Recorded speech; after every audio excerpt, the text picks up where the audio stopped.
एक बात हम कहेंगे, आप भले ही जापान में रहो पर अपने भारत को मत भूल जाना। उस मिट्टी को, उस संस्कृति को बचाकर रखना। जापान की एक सबसे अद्भुत बात यही है, इन्होंने अपनी संस्कृति को बचा करके रखा।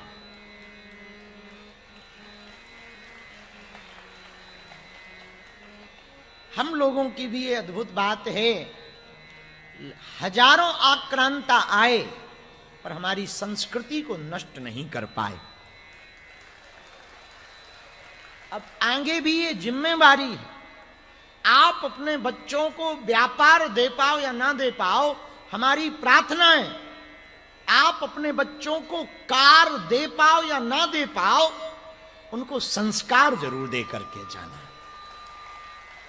क्योंकि व्यापार तो वो कर लेंगे, कार खरीद लेंगे, पर एक उम्र बीत जाने के बाद संस्कार नहीं ले पाएंगे। और एक बार कोई संस्कारहीन हो जाए बड़ा मुश्किल होता समझाना। जहां बारिश नहीं होती वहां की फसल खराब हो जाती, और जहां संस्कार नहीं होते वहां की नस्ल खराब हो जाती। इसलिए हमारी प्रार्थना है, बैठो, हमारी प्रार्थना है आप अपने बच्चों को संस्कार दें, और साल भर में बन सके तो ठीक, ना बने तो 2-3 साल में एक बार अपने बच्चों को भारत जरूर लेकर के जाया करो। रामायण पढ़ाया करो, रामचरितमानस जब वो पढ़ेंगे तब वो सीखेंगे। प्रातः काल उठ के रघुनाथा, मात पिता गुरु नावई माथा। आज विदेशों में रहने वाले प्रत्येक व्यक्ति की यही समस्या है। जिन बच्चों के लिए तुम अपनी पूरी जिंदगी बर्बाद कर देते हो, रातों भर सोते नहीं हो, कमाते हो, जिनके लिए, जिनकी परवरिश के लिए, वही बच्चे फ्रीडम के नाम पर माता पिता को अकेला छोड़ देते। आज भारत में से भी इतनी न्यूजें आ रही, पूछो मत। अभी एक ताजा न्यूज भारत में चली, शायद आप लोगों ने वीडियो देखा होगा। पिता की अंत्येष्टि में 3 बेटियां थीं, एक भी नहीं आई वीडियो कॉल से अंत्येष्टि कर। एक और नई न्यूज आई भारत में, 13 साल की बच्ची ने अपने पिता का मर्डर करवा दिया संपत्ति के लिए। हम प्रार्थना करें, तुम्हारे मां बाप जिनके भारत में हैं, वो इसलिए तुम्हें विदेश नहीं भेजे कि तुम उनसे दूर हो जाओ, इसलिए भेजा कि तुम सफल हो जाओ, पर हमारे सबसे ज्यादा करीब रहो। उस मां पर क्या गुजरेगी जिसने जन्म दिया, तुम्हें अपने प्राण तक दांव पे लगा करके तुम्हें जन्म दिया, और तुम उस मां के लिए कह देते हो कि मेरे पास टाइम नहीं है। उस मां पे क्या गुजरती होगी, उस पिता पर क्या गुजरते हो। हमारी प्रार्थना है खूब कमाओ, अपने मां बाप को मत भूलना, अपनी संस्कृति को मत भूलना, अपने संस्कारों को मत भूलना, और अपने देश को मत भूलना, वतन को मत भूलना। भारत को भारत बनाए रखने के लिए लाखों युवा सरहद पर अपनी मां को छोड़ करके ड्यूटी करते हैं। आपको पता है हमारे देश की आर्मी, इसलिए वतन की आर्मी ज्वाइन नहीं करती, वो वेतन के लिए आर्मी ज्वाइन नहीं करते, वतन के लिए आर्मी ज्वाइन करते हैं, देश के लिए। हमारी प्रार्थना, तुम्हारा भी कर्तव्य है, तुम भले ही जापान में रहो पर तुम्हारा भी दायित्व है देश के लिए कुछ भारत के लिए जरूर करना। और कुछ ना भी तुम अपने देश के लिए कर पाओ तो कम से कम देश का विरोध तो मत करना। जब जरूरत लगे तो भारत माता के लिए आगे खड़े दिखना। दूसरी बात, अपने बच्चों को अपने संस्कृति से जोड़े रहना, उन्हें बार बार भारत लाते रहना। और यदि तुम्हारे माँ बाप भारत में हो ना, उनको टाइम देना। एक समय गुजर जाने के बाद बड़ा पछताना पड़ता है। अभी रक्षाबंधन आ रहा है, लाखों भाई ऐसे हैं जिनकी बहनें यहां होगी, उनकी चूनी वहां कलाई, और हम बहनों के भावों को भी समझ सकते हैं। वो अपने भाई के लिए वो भी सोचती हैं जाएं, पर परिस्थितियां कई बार जाने नहीं देती, स्थितियां जाने नहीं देती। पर हम एक बात कहें, जापान में रहने वाले भारतीयों, तुम कितनी भी उपलब्धि पा जाना, सफलता पा जाना, खूब कमाओ, कमाना जरूरी है जीवन में, पर याद रखना 7 बार होते हैं, 8वां बार परिवार होता है। परिवार से बड़ा कुछ नहीं। दुनिया के रिश्ते नाते मिलेंगे, और जिस दिन तुम्हारी पॉकेट में कुछ नहीं बचेगा, सब छूट जाएगा, सब छोड़कर चले जाएंगे। तुम कितने भी दूर रहो, तुम्हारी मां तुम्हारे लिए वहां से प्रार्थना कर, हमारी बेटी खुश रहे, हमारा बेटा खुश रहे। तुम्हारा पिता तुम्हारे लिए प्रार्थना कर रहे हैं। हम गुरु होने के नाते तुम्हारे लिए प्रार्थना कर रहे हैं कि बालाजी तुम पर और तुम्हारे पूरे परिवार पर कृपा बनाए रखे। और भैया, अपने तो अपने होते हैं। उस व्यक्ति से पूछो जिसकी मां नहीं, क्या गुजरती उससे पूछो जिसका पिता नहीं, क्या गुजरती उसमें, जिसका घर नहीं, क्या गुजरती उसमें। मां स्वयं गीले में रह लेती, पर बच्चों को सूखे में सुलाती। तो बच्चे फ्रीडम के नाम पर, दोस्ती के नाम पर, पर्सनल लाइफ के नाम पर जब माँ बाप को दुत्कारते, उस वक्त माँ का जो हृदय फटता होगा, किसी का ना फटता होगा।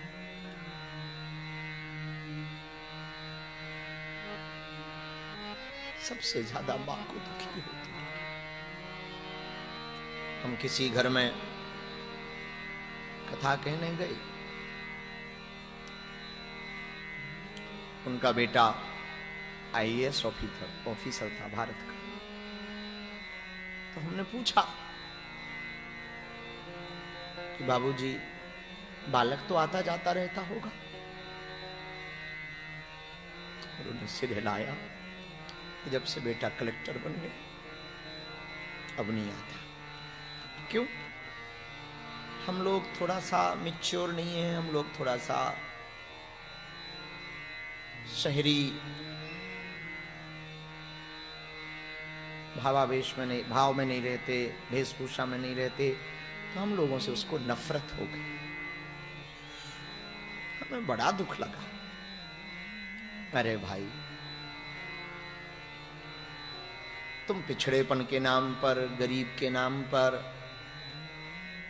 या एजुकेटेड नहीं है, मैच्योर नहीं है, ऐसी बातों के नाम पर अपने प्राण को छोड़ देते हो।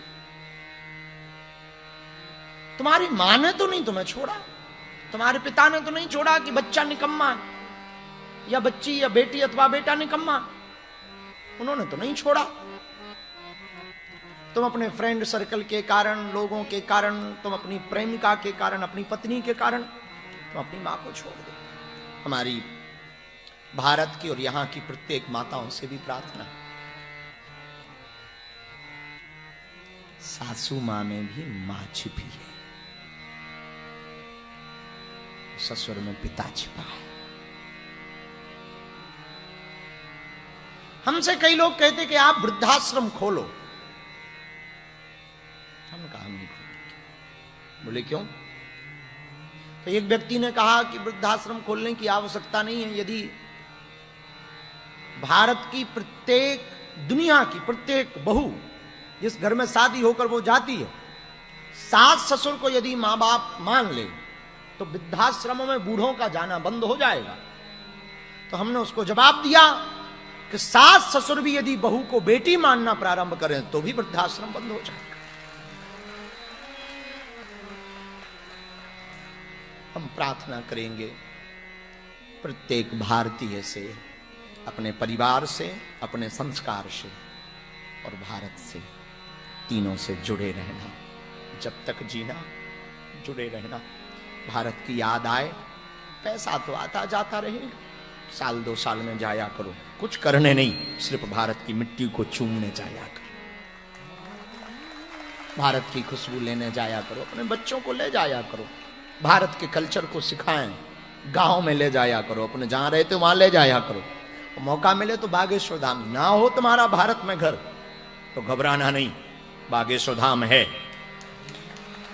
तुम्हारा ही घर है, मेरा दर खुला है, खुला ही है, आ जाना। वहां अन्नपूर्णा भी फ्री है, हर साल बेटियों का विवाह होता शिवरात्रि को। आपको पता है हम 2000 बेटियों के धर्म पिता बन चुके हैं। कथाओं से हमें जो भी दक्षिणा मिलती है, हमने अपनी बहन के विवाह में 20,000 रुपया हमें उधार नहीं मिले। उसी दिन हमने प्रण लिया था कि हम अपनी बहन का विवाह तो धूमधाम से नहीं करा पाए, पर अब भारत के किसी भी भाई को अपनी बहन के विवाह के लिए रोना नहीं पड़ेगा। हम पर भगवान कृपा करेंगे तो हम करवाएंगे। और कथाओं से, दान पेटी से, चढ़ोतरी हमें जो भी मिलती, हम मंदिरों का निर्माण नहीं कराते, गरीब बेटियों का घर बसवाते। सब बालाजी कर रहे, हमारी क्षमता नहीं। भैया हम तो अपने भाग्य पर इतरा रहे कि हम पर बालाजी की बहुत अनुकंपा है। छोटे से गांव में हमारा जन्म हुआ, हम कहां जा पाना पाते, आप लोगों को देख पाते। ये हनुमान जी की दया है, उनकी कृपा के कारण आप, ना हम पढ़े लिखे हैं, ना ऐसा हमने कुछ शास्त्र पढ़ रखा, हमें जो भी आता वो सब बुलवा देते तो हम बोल देते। भैया ये तो उनकी कृपा का चमत्कार है, प्रत्यक्ष चमत्कार है भैया, हमारा कुछ भी नहीं, जो है सब बालाजी का। वरना हमने भी 15 साल पहले वो दिन देखे, अपने गांव में भीख मांगी, किसी ने चावल दे दिया, किसी ने आटा दिया, किसी ने आलू दिए। एक कुर्ता पहन के 2-2 साल रहे, एक कुर्ता, बादामी कुर्ता रहता था, वो भी फट जाता था तो तार को बांध लेते थे। हमारी माँ भी एक साड़ी में 3-3 साल रही, एक साल। आज भी उसी गांव में हम रहते। ये जो भी है भैया, सब इनकी कृपा का प्रसाद है, बालाजी की कृपा है। हमारा कोई प्रताप नहीं, हमारे पास एक ही सिद्धि है कि हम हनुमान जी के हैं और हनुमान जी हमारे। बस हम तो प्रार्थना करते हैं, बालाजी कृपा कर देते हैं। हम कोई चमत्कारी व्यक्ति नहीं है, हम कोई मन पढ़ने वाले व्यक्ति नहीं है। लोगों ने बना रखा, हम भैया मन नहीं पढ़ते, हम मन की नहीं बताते, हम तो तुम्हारे जीवन की बताते। जो हमसे हनुमान जी बुलवाते, हम बोल देते, बुलवाते तो वो ये हमारी क्षमता कहाँ। हमें अपनी औकात पता है। जापान हम कभी सपने में नहीं आ सकते थे। आज पहली बार जब हम जापान आ रहे थे, हवाई जहाज में बैठे थे, तो हमारी टिकट हरीश जी ने और इन्होंने बिजनेस में करवा दी थी। बढ़िया सोते चले आए, बैठे आए। तो अब 8-9 घंटा की फ्लाइट थी, क्या करते, सोते आए, सोचते आए। तो भगवान की कृपा तो देखो, हवाई जहाज में भी सोते आ रहे। ये बजरंग बली की कृपा का प्रसाद है, वरना 2 वक्त की रोटी भी नहीं जुड़ती थी भैया। लेकिन उस धाम से आज भी भगवान की अनुकंपा, हमें 2 वक्त की रोटी नहीं जुड़ती थी तो क्या हुआ, आज प्रतिदिन 10,000 से 20,000 लोग निःशुल्क भंडारा पाते। हम रहें ना रहें, भंडारा चलता रहता धाम का। हर साल बेटियों का घर। और अभी अगले साल में, अभी 2025 में 23 फरवरी को माननीय प्रधानमंत्री जी आए थे धाम पर। भारत का पहला तीर्थ बागेश्वर धाम है, जहां 3 दिन के अंदर प्रधानमंत्री जी और राष्ट्रपति महोदया दोनों 3 दिन के अंदर दर्शन करने गई थी बागेश्वर धाम। अभी भी हम मिलकर के ही आए महामहिम से, राष्ट्रपति महोदया। तो हम वही उन्हें बता रहे थे कि आप जहां धाम पर गई थी, वो अद्भुत स्थान बालाजी स्वयंभू प्रकट हैं। उन्होंने लाखों लोगों की बिगड़ी बनाई। हमें भरोसा है तुम्हारी भी बालाजी बिगड़ी बनाएंगे, तुम पर भी कृपा करेंगे, वो तुम्हें बुलाएंगे। भैया अब वहां पर पता है आपको, 300 बेड का भव्य कैंसर अस्पताल भी बन रहा है। पूछो हम क्यों बनवा रहे हैं, पूछो, जोर से पूछो। अस्पतालों में मंदिर होते हैं, होते हैं, होते हैं ना, छोटे छोटे। अब तक अस्पतालों में मंदिर थे, हम मंदिरों में अस्पताल देखना चाहते हैं। तो आज बहुत काम हो गया, 2027 में उसका इनॉग्रेशन है, दिसंबर तक भगवान ने चाहा, धीरे धीरे बन रहा सबके सहयोग से। बहुत कृपा है भैया, बहुत दया बालाजी की, वो बहुत कृपा की है। अब तो इतना ही कह रहे, तुम्हारी बाहें भी हमारे बालाजी पकड़ लें, ऐसा आशीर्वाद।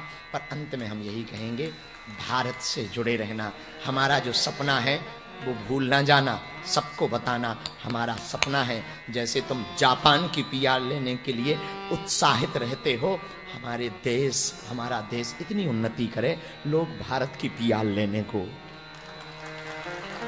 लाइन में खड़े हो। ये हमारा सपना है, ये हमारी सोच है, उसी के लिए हम निरंतर जगह जगह देशों में जा रहे हैं। आपका भी यदि मन करे तो भारत के लिए कुछ करना।